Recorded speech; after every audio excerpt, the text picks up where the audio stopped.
Hello everyone, welcome to my YouTube channel. आप सभी का स्वागत है हमारे आज के इस वीडियो में। और फ्रेंड्स, यहाँ पर एक और बड़ा अपडेट है रेलवे की तरफ से, और एक और न्यू रिक्रूटमेंट का जो शॉर्ट नोटिस है वो यहाँ पे जारी हो चुका है। कहीं ना कहीं रेलवे की तरफ से वैकेंसीज़ तो लगातार आ रही हैं, और इस बार जो वैकेंसी आई है वो आपकी पैरामेडिकल कैटेगरी की वैकेंसी है। लेकिन इस वैकेंसी के आने से एक बात तो क्लियर हो चुकी है कि बहुत जल्दी आपको एनटीपीसी की भी वैकेंसी देखने को मिलेगी, तो उसके बारे में हम लोग इस वीडियो में चर्चा करेंगे।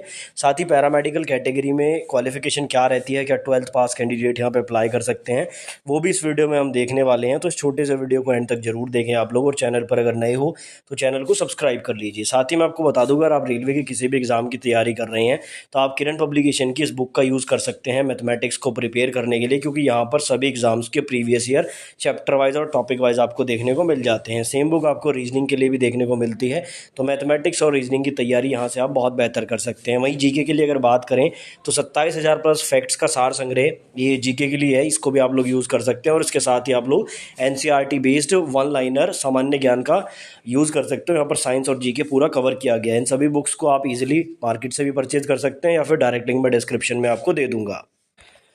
तो देखिए, रेलवे ने जैसा कि जनवरी में एक एग्ज़ाम कैलेंडर जारी किया था, और उसके according ALP technician vacancy already आ चुकी है। और जुलाई और सितंबर के बीच में 4 रिक्रूटमेंट आने थे, जिसमें से आरआरबी जेई का ऑलरेडी आ चुका है।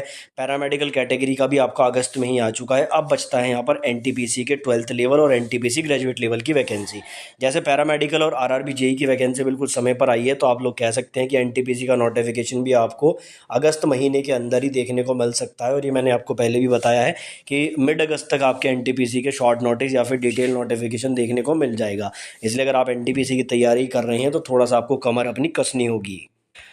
अब उसके बाद बात करते हैं यहाँ पर पैरामेडिकल कैटेगरी की क्वालिफिकेशन को लेकर। तो ये लास्ट जो 2019 में पैरामेडिकल की वैकेंसी आई थी, वो नोटिफिकेशन मैंने खोला हुआ है। उस टाइम पर 1937 वैकेंसी आई थी, और ऑलमोस्ट जो यहाँ पर पोस्ट हैं वो सेम सी थी जो इस बार पोस्ट आई हैं। तो यहाँ पर मैं आपको सिर्फ ये क्वालिफिकेशन दिखाना चाहता हूँ। उससे पहले आप देख लीजिए यहाँ पर जो आपका एग्जाम होता है उसका सिलेबस क्या रहता है। अगर आप इसके लिए अप्लाई करते हैं तो कुछ यहाँ पर इस तरह से सिलेबस इसमें रहता है कि जो आपका सीबीटी होता है उसमें प्रोफेशनल एबिलिटी के 70 क्वेश्चन आते हैं, जनरल अवेयरनेस के 10 क्वेश्चन, मैथमेटिक्स रीजनिंग को मिलाकर 10 क्वेश्चन, और साइंस के यहाँ पर 10 क्वेश्चन। बेसिकली मेन पोर्शन यहाँ पर प्रोफेशनल एबिलिटी का ही रहता है आपका, और 1/3 की नेगेटिव मार्किंग भी आपकी होती है। अच्छा, यहाँ पर एक चीज़ जो है क्वालिफिकेशन को मैं आपको बता देता हूँ। इसमें जो जितनी भी पोस्ट आती हैं, ऑलमोस्ट सभी पोस्ट पर आपका मेडिकल फील्ड से रिलेटेड या तो कोई डिप्लोमा या डिग्री मांगी जाती है। जैसे डाइटिशियन की पोस्ट है तो BSc science with post graduate diploma in dietetics का आपके पास होना चाहिए। ऐसे अगर बात करें स्टाफ नर्स की, तो आपके पास 3 ईयर का जनरल नर्सिंग का डिप्लोमा होना चाहिए, बीएससी नर्सिंग होनी चाहिए। और उसके अलावा अगर बात करें डायलिसिस टेक्नीशियन की, तो बीएससी के साथ में आपके पास डिप्लोमा इन हेमियोडायलिसिस आपके पास होना चाहिए। और बाकी पोस्ट का भी अगर मैं आपको दिखाऊं तो सारी पोस्ट में आपको देखने को यही मिलेगा, graduation in sociology social work, या फिर बीएससी केमिस्ट्री ऑप्शनल सब्जेक्ट होना चाहिए आपके पास। तो उसके अलावा बायोकेमिस्ट्री, माइक्रोबायोलॉजी, या फिर ऑप्टोमेट्री से आपने डिप्लोमा अगर किया है, इस तरह से सारी पोस्ट रहती हैं। अच्छे, इसमें एक पोस्ट आती है फार्मासिस्ट वाली। यहाँ पर भी 10+2 अगर आपने साइंस से किया है और आपके पास फार्मेसी का अगर डिप्लोमा है तो आप इसमें अप्लाई कर सकते हैं। तो ये वाली पोस्ट 12th वालों की लिए भी रहती है। उसके अलावा बाकी पोस्ट भी अगर आप देखेंगे तो सब में जो है BSc and diploma in audio and speech therapy. तो जो भी पोस्ट होती है उसी के वर्क के अकॉर्डिंग आपके पास डिप्लोमा या फिर डिग्री होनी चाहिए, तभी आप इसमें एलिजिबल रहते हैं। बाकी ये पीडीएफ मैं आपको अपने टेलीग्राम में दे दूंगा, वहाँ से जाकर भी आप देख सकते हैं। नॉर्मल कैंडिडेट के लिए इसमें पोस्ट ना के बराबर ही होती हैं।